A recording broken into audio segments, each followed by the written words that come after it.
Or I go shaking my tits for the press. I like to go see how the professionals do it.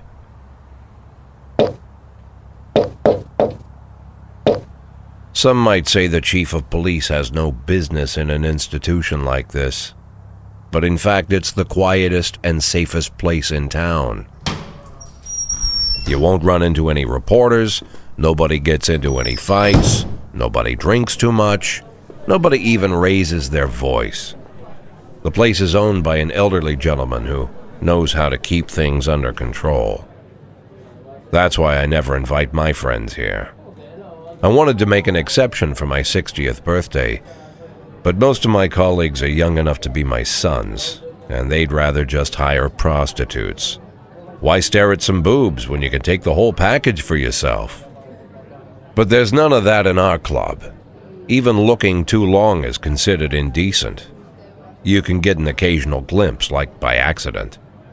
The rest of the time you just pretend that you're immersed in conversation, or just come by for a drink. Doesn't mean these gentlemen wouldn't want their bald heads smothered in tits. It's just that nobody says it out loud. My younger colleagues might call it hypocrisy, but I call it the good old-fashioned manners. Good manners and leave the rest unsaid. She agrees to unbutton her blouse, and we agree not to pay too much attention. The girls are on a quiet prowl, too. They're looking for a way out of their cramped rooms. Maybe make friends with some wealthy patron with a pacemaker and dentures. Everybody wants something. But we have to control ourselves, or we'll all turn into libertines and prostitutes.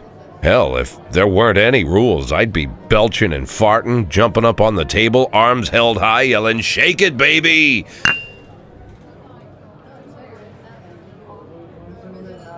No idea how I got so barbaric.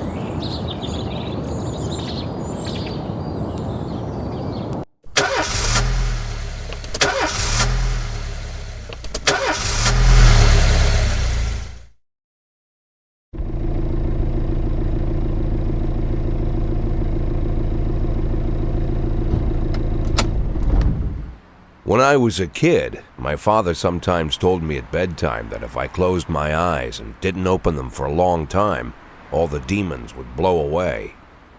Yesterday I turned 60, but I still take his advice.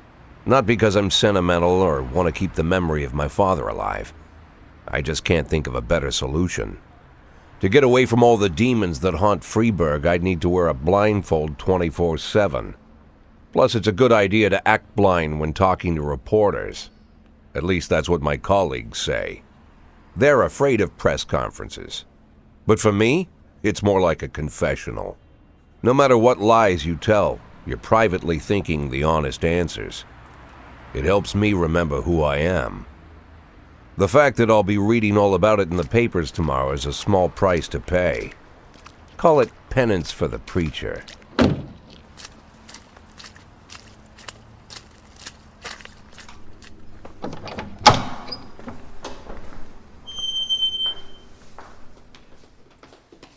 This is the first time I'm afraid of those answers my mind has given me. Not because I'm mad I'm losing my job. Though it's true, I'm mad as hell. Not because I subconsciously blame everyone else. Though I damn sure do blame them. And don't even ask me what my next move is. I can't imagine. But even that doesn't scare me. The worst thing is, I know I'm gonna have to do something. And I'll be damned if I know how far I'll go. I may have a lot of vices, but predictability isn't one of them. I learned a long time ago how to drive away the swarming demons. But what do you do when they're trying to rip your soul from your skin? Shutting my eyes tight as I can. The best solution remains the same: play blind. I just hope the reporters think I was blinded by the camera flash.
How's the back today, Mr. Boyd? Same as usual. How did the press conference go? You can read about it in the newspapers tomorrow. Don't let anyone in. Even Mr. Kendrick? Especially Mr. Kendrick.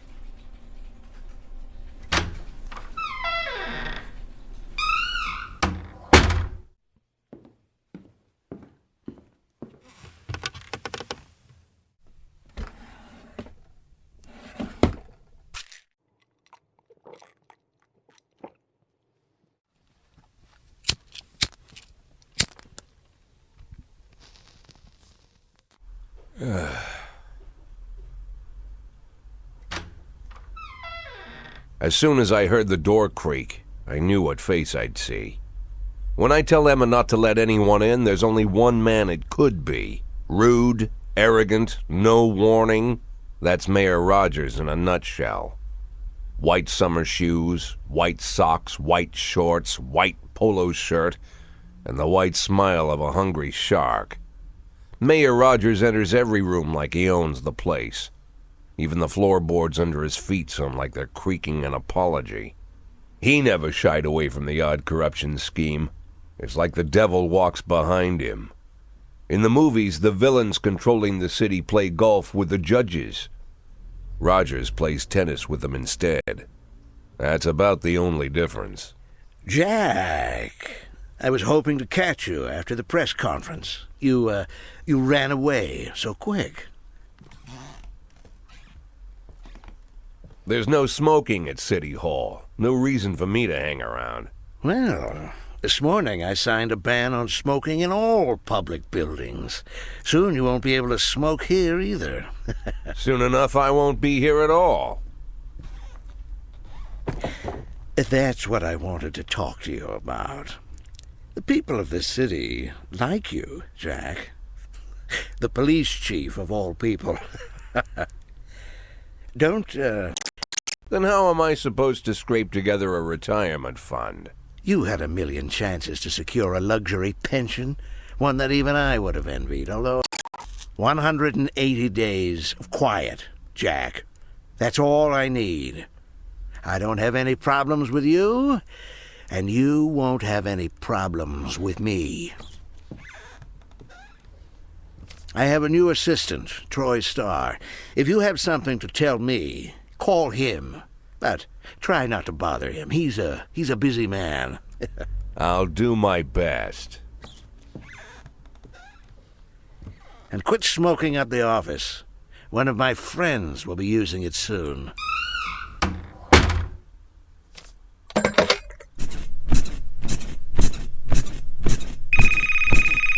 Oh, I'm sorry, babe. Only the mayor has this number. Mr. Mayor? Yeah, is this Troy Starr? Yes? Go fuck yourself, Troy Star.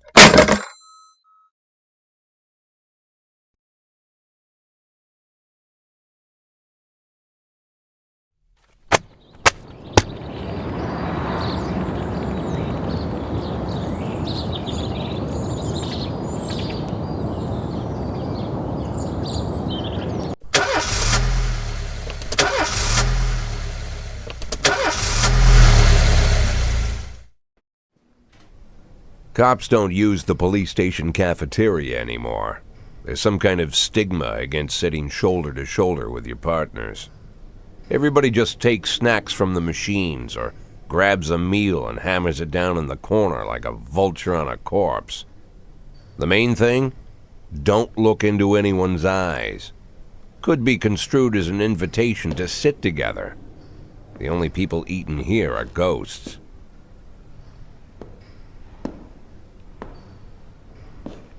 My deputy, Francis Kendrick. He recently became one of those ghosts. The subject of one of the most devastating corruption scandals in the history of Freeburg. No evidence to support the accusations, but everyone knows Kendrick's days are numbered. I need that file I asked for. Needs to be ready tonight. Francis didn't say anything, but I understood. Ghosts aren't supposed to talk. Besides, I got a feeling he was already finished.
Just what they mean.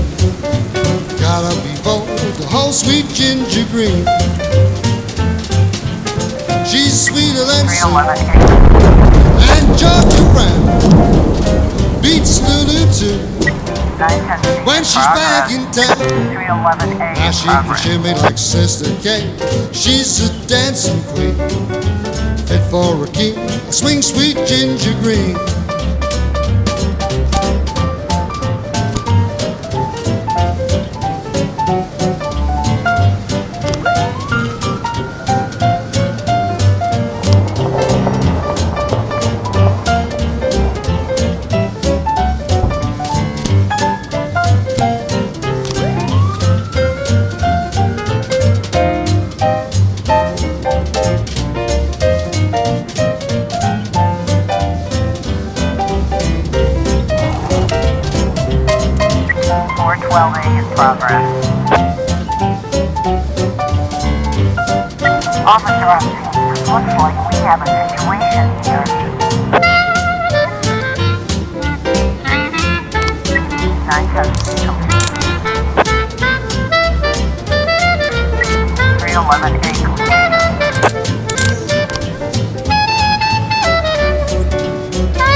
Shimmy like Sister Kate, she's just a dancing queen, fit for a king, a swing sweet ginger, swing sweet ginger green.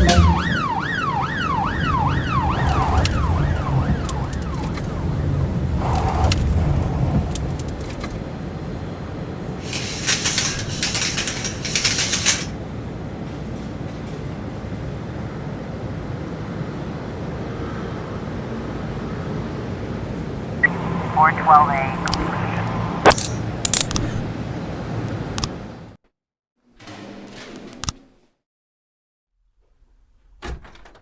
Used to be, when I asked Kendrick to stay late at the office, he liked to grumble and crack wise. Nowadays, he doesn't have the strength for it. Slumped shoulders, blank stare, wrinkled skin. The past few weeks, I don't hardly recognize my old friend. In his younger years, he reminded me of a gallant royal officer in an old Kipling story. Kendrick isn't just crumbling under the weight of the public pressure, but from the shame of it all. Internal Affairs raided the library he inherited from his grandfather, hoping they'd find buckets of cash stashed in the pages. Heard about the look on his face, the fearless policeman standing helpless in horror. I've known Francis for 30 years. The past 20 years he's played loose with the law. And I know that at a certain point every stolen dollar brings more misery than anything else. Probably sounds crazy, but I sympathize with the guy. What can I do? Your friends are your friends, and these are the waters we swim in. Called all of the people on that list today. Now they know you're in business, so you could get a call from any of them. You don't need to worry about any of them. I've cleared them all. And what kind of business are we talking here? It's nothing too serious, just like you asked. Should be just a few small favors. Payments will vary depending on the situation and who you're dealing with. How much are you looking to earn? $500,000. $500,000?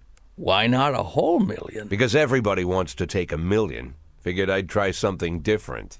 $500,000 in 180 days? Well, you could earn it all above board if you netted all the big fish and hit all your bonuses. Never knew you for a fisherman. Well, you never got into my business, and I'm not trying to get into yours. But be careful about bringing in any other cops. Sooner or later, they'll put the finger on you. And one more thing, Jack. I remember what you said, but I should probably add one more name to that list. Christopher Sand. Sand. Christopher G. Sand. Everyone knows the name, but few could tell you who he is. The old man stays away from the spotlight. Always wears old-fashioned jeans and knitted sweaters. Gives to charity. Rarely attends social events. An avid hunter, I hear. Even dabbles in poetry. You'd never guess he's the head of the oldest and most powerful gang in the city. Goes back as far as his great-grandfather. And Sand is strict about following the old rules. He rarely involves himself in commonplace murders and robberies. Hardly needs to intimidate anyone to get his point across. The people who work for him each have their sphere. They provide protection where needed, even work with the authorities when they want to make a deal. Meanwhile, Sand pulls the strings without getting his hands dirty. People sometimes mistake his quiet approach.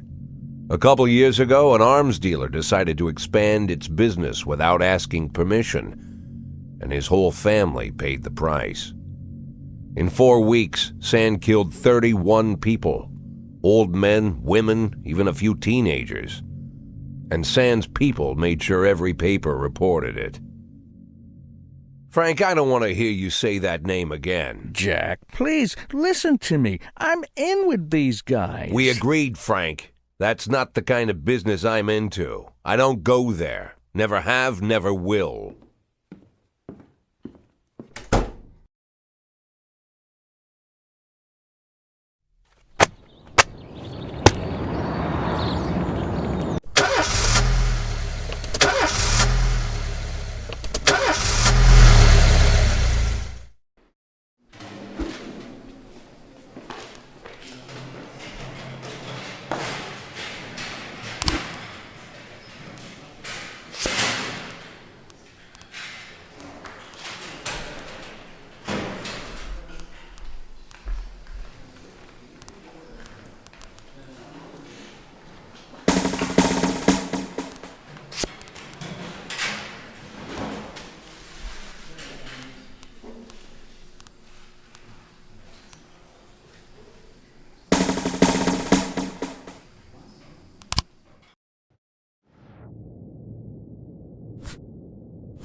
211 in progress.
In progress.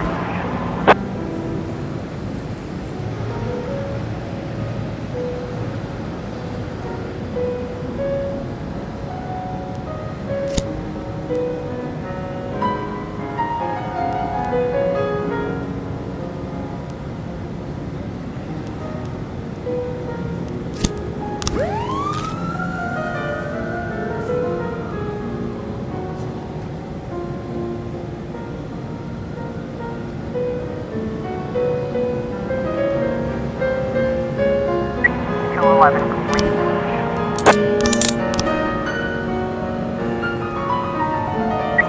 1210 in progress.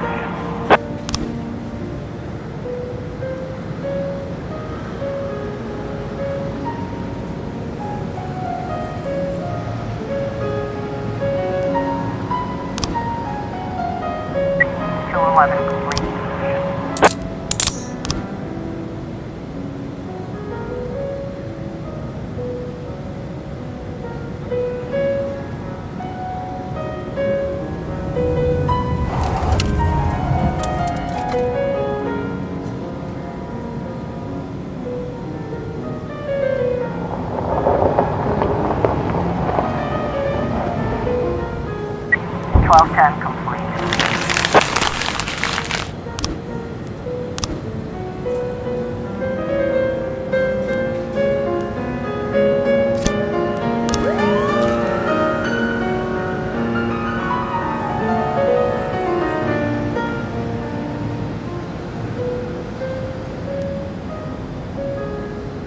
1111B in progress.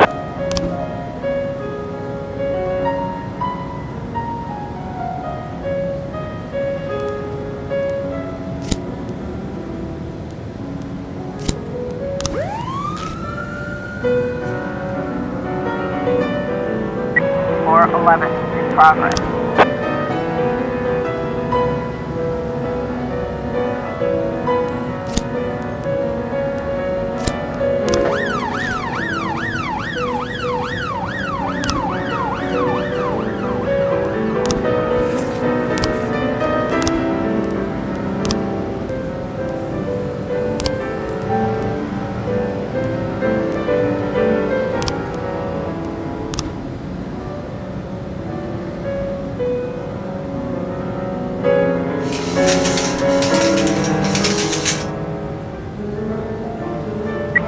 Got a situation here.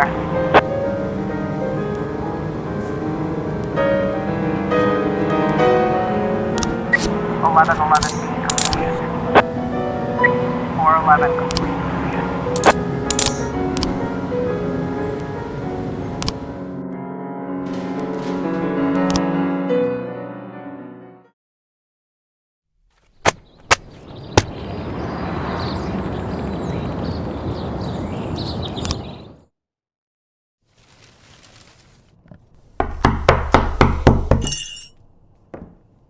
Whenever I'm alone at home and there's a knock at the door, I always hope it'll be my wife, Laura. She's always forgetting her keys. Hello, my name is Steve, and you're Jack Boyd, is that right? To get to my front door, the Bible boys walked about a mile from the local bus stop, jumping over mud puddles and skirting a couple of landfills. Laura doesn't go in for religion either, but according to her, these brave lunatics with their fake smiles deserve at least a minute of attention. She patiently listens to them, asks them questions, regales them with pastries, and never once dropping a hint of condescension. When I watch her do it, I've got to admit it gets me. I'd have hugged those boys, sat with them on the porch and lit up a cigar. But a month after Laura left, all I could do was quietly ask them not to bother me. Today I'm a little rougher still. Shut the door on his nose this time. Another couple weeks at this rate and I'll be greeting anyone who comes close with my service pistol pointed towards the sky, ready to fire my warning shots. In my life, even the basic stuff never goes like it's supposed to. Normally, when a wife is going to leave home, she'll make a scene or at least sit everyone down for a serious conversation. But Laura just disappeared. The children in the stories always stand on the side of the mother, but all three of our sons supported me.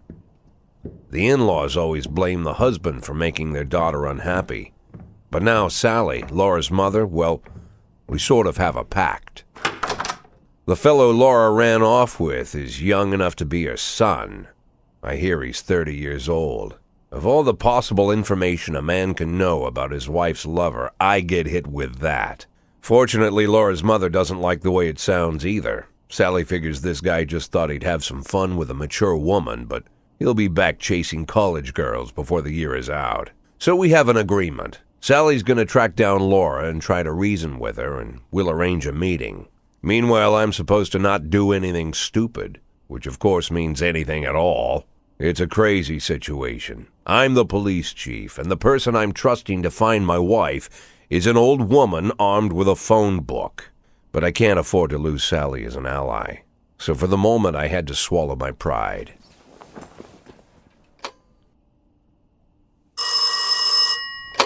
Hello. Mrs. Markham, this is Boyd. Oh, is there any news? That's what I wanted to ask you. Have you found anything? An address, phone number? Have you spoken to her? Don't worry, Jack. I've narrowed the range to 2 suspects, or whatever you like to say at your police building. At my police building, we find people faster than a funny old woman chirping on the phone with my wife's girlfriends. Oh, you're an old man, Jack. Come to your senses. They'd give us straight odds on the street. But I've got more energy, Jack. Maybe you think I'm a foolish old woman, but I go to my book club, argue with the girls about Byron, and it gives me energy. I talk to my dogs, and it gives me energy. And you have nothing, Jack. You don't even have a hobby. You got no passion. It's why Laura left you. Let's not go back into that, Sally. Find my wife, and we can discuss my hobbies later. I'm waiting for your call, and my patience is running thin. Laura, if you've stopped loving me, I'll let you go. I can't expect the impossible from you. Just don't let me die out here, okay?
311A completed.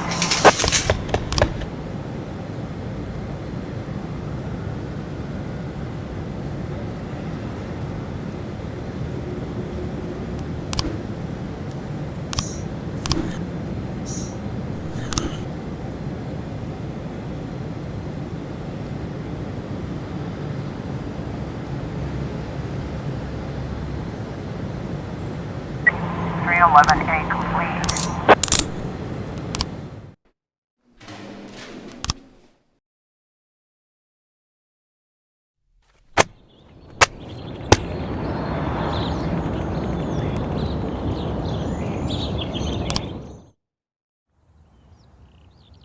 Why would a man need a barn? To store all the stuff you can't bring home. About 30 years ago, back when I was young and interested in farming, I carried all kinds of junk home. After a day in the field, I'd come home with buckets, shovels, dirty boots and clothes, and instantly transform the living room. But even back then, there's something I always kept in the barn.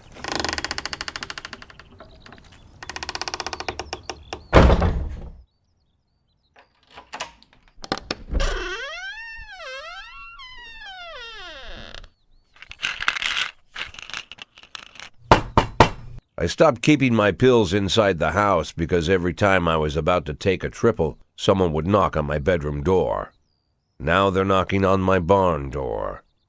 Well, fine. It's not every day that someone comes to visit your barn. In all the years we worked together, Kendrick never came to visit the house. We drank at bars, went fishing, went to the mountains, even chased off some poachers one time. But he never came for dinner with the family. We never watched football over here. And now he's brought his friends to visit my barn. I always try to look unsurprised, like it's an everyday thing to get visitors at the old barn, especially guests with their own personal bodyguards.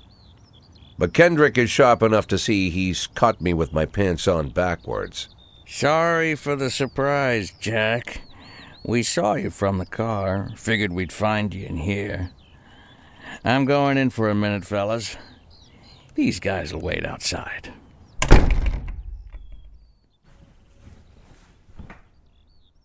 How long you been dating the lover boys? They're Sans people, Jack. Yeah. So now you're appearing in public with members of the Mafia? Jack, I'm leaving tonight. More like fleeing. Jenny and I are taking the girls and making a run for it. Probably won't be seeing each other again. I've got new documents, a new name, a new life, everything new. The papers say you're still working your last week for the department. I've got to get out today. I won't be getting another chance. Don't know if you noticed, but the whole city is against me. You told your Mafia friends about your plans. Jackie, If I don't fix everything with them in the next few hours, they're going to kill me. And not just me. My family, my relatives, God, Jack, I don't know who else. They found out that I was planning to run, and they demanded that we close our contract today. Your contract, Frank? Really? Is that how you talk now? Maybe you should call in the lawyers to straighten all this out. Now is not the time, Jack, please. I have a commitment to them until the end of the year. They need an inside line at police headquarters. I can't just give them back the money. That's not how the mafia works.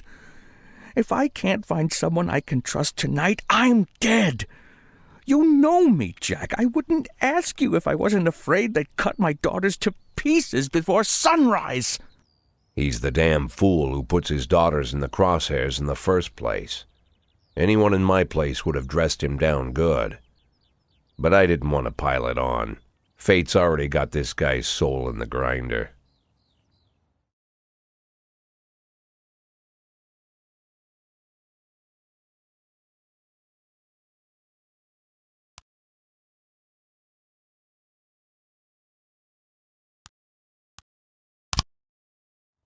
Give him my phone number and tell him it's done. Don't call me. Don't come to work today. I don't want to see or hear from you again. Time for you to go. Jack, Get the fuck out of my nice cozy barn, Frank.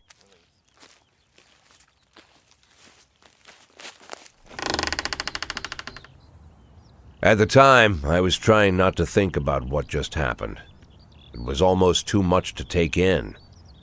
I'm probably the most popular police chief in the history of the city, and I have to admit, I've thought about that more than once, sometimes with a little pride even. In one of the features they wrote about me in the papers, they said it pretty plain.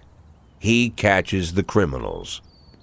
Believe me, high praise like that is unheard of in Freeburg, especially for a cop. And here I am, the person who catches criminals, and I've agreed to help the mafia, or I'll come home to a bag stuffed with my kids' body parts. Right before the last hammer falls. Hey, remember that cop who caught criminals? It turns out he was a mafia bitch. And all for the sake of a greedy, corrupt cop who should have fled the country years ago. That sound right to you?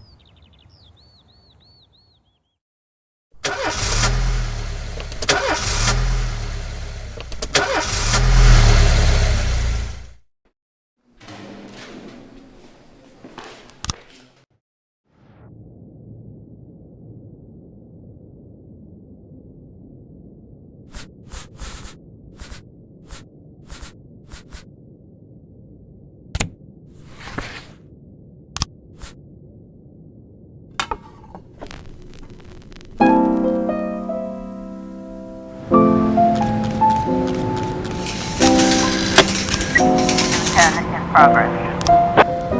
Don't you leave me here. Don't you leave me here. If you must go, sweet mama, please leave a dime for beer. Rooster crow and a hen ran around. She said, if you want my fricassee, you'll have to run me down. 311A in progress. 210 complete.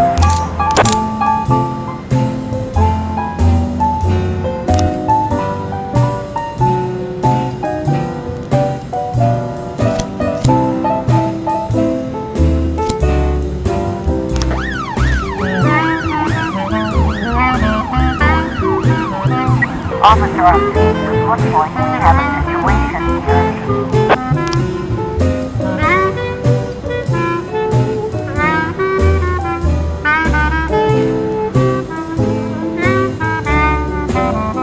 I'm Alabama bound,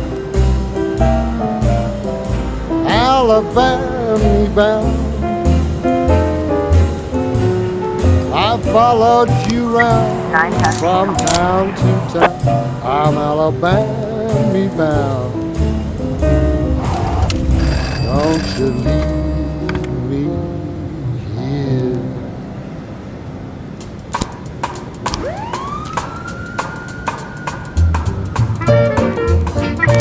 12 in progress.